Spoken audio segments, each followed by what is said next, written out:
Assalomu alaykum hurmatli kuzatuvchilar. Bugungi videomiz farzandsizlik muammosi haqida bo'ladi.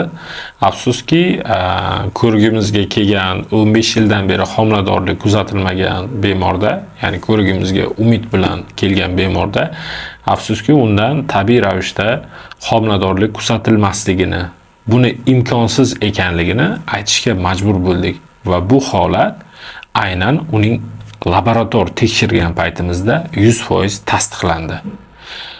Umuman olib qaraganda, farzandsizlik bilan murojaat qilayotgan bemorlarga ko'pincha holatda shifokorlar tomonidan tavsiyalar beriladi, ularni davolashga harakat qilinadi, turli xildagi dori-darmonlar beriladi.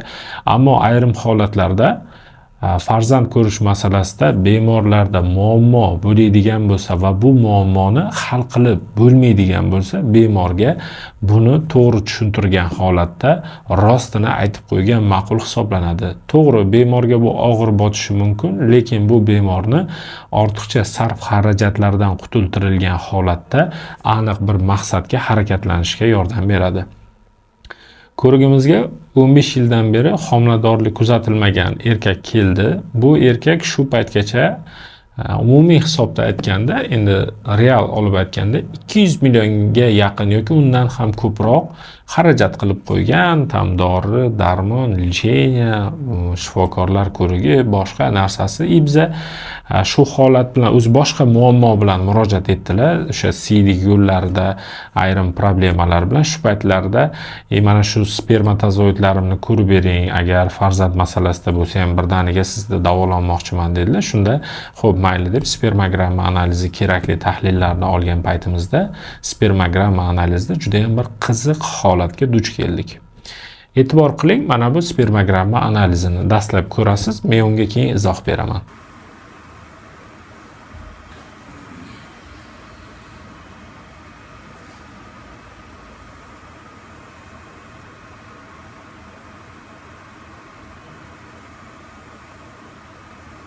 Demak, e'tibor qilsangiz, yuqoridagi harakat qilib yurgan itbaliqqa o'xshagan spermalarni hammasini boshi dum-dumaloq holatda. Ya'ni dumaloq boshli spermalar.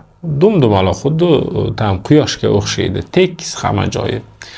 Bunaqa spermatozoidlar butun spermani taxminan 90-95% qamrab olgan hisoblanadi. Bu spermatozoidlarni birinchi marta ko'rgan paytimizda, demak, bemorda tabiiy homiladorlik kuzatilmasligini bildik. Sababi analizlarida urug'ini harakat qilishi yaxshi, me'yorida, urug'i doimiy harakatlanib yuribdi. Ammo spermatozoidlarning boshi dumdumaloq va ularda akrosoma degan qismi mavjud emas. Bu meditsina tilida globazospermiya degan holat. Ya'ni bunda spermatozoidlarning boshida xuddi tojga o'xshagan qismi bo'ladi. Va shu tojga o'xshagan qismi aynan ayol kishini tuxum hujayrasini ichiga kirib, uni urug'lantirish xususiyatini bajaradi. Ya'ni shu qism hisobidan ayol kishining tuxum hujayrasini devori eriydi va spermatozoid ichkariga kirib urug'lantirib bera oladi. Bu bemorimizda esa dumdumaloqligining sababi spermatozoidlarning boshi dumdumaloq aynan shu tuxum hujayraga kirib eritib berish vazifasini bajaradigan spermani toji mavjud emas va bu taxminan 100% ga yaqin spermatozoidlarda mavjud. Buning asosiy sababi esa bu genetik muammo hisobidan yuzaga keladi.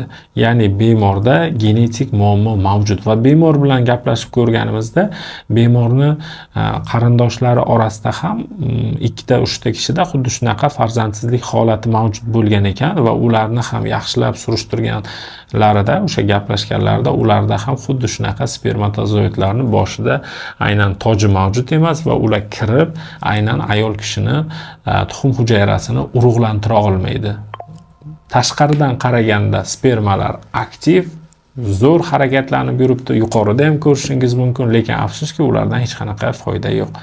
Demak, globazospermiya holati bu genetik muammo bo'lganligi uchun ham dastlab birinchi spermogramma analizi qilinganda bu aniqlanadigan bo'lsa, buni to'g'rilash uchun qanaqadir dori darmonlar yoki qanaqadir operatsiyalar foyda qilmaydi. Chunki bu genetik muammo, ya'ni genetik avloddan o'tib kelgan hal qilib bo'lmaydigan muammo bo'lganligi uchun ham bunaqa bemorlarga afsuski davolash masalasida inkor qilinishi kerak deb hisoblayman. Sababi bemor shuncha vaqt davomida ishlatib yurgan, qilib yurgan xarajatiga уже bir 2 marta 3 marta eko protsedurasi orqali, eko ICSI protsedurasi orqali homilador bo'lishi mumkin edi. Chunki ICSI protsedurasida aynan spermatozoidlar tuxum hujayraga kirib bilmaganligi uchun ham shu spermatozoidlarni tayyor tuxum hujayrani ichiga kiritib beriladi va u keyinchalik embrion rivojlanib homiladorlik kuzatilish ehtimolligi bo'ladi bunaqa bemorlarda. Ya'ni bunaqa bemorlar umuman yechimsiz, davosiz emas, davosi bor, faqat yo'li mana shu yo'l orqali amalga oshiriladi. Endi bu holat kamdan kam uchraydi. Shuning uchun ham albatta farzandsizlik masalasida har doim o'ziga yarasha kerakli sabablarni istisno qilinishi kerak.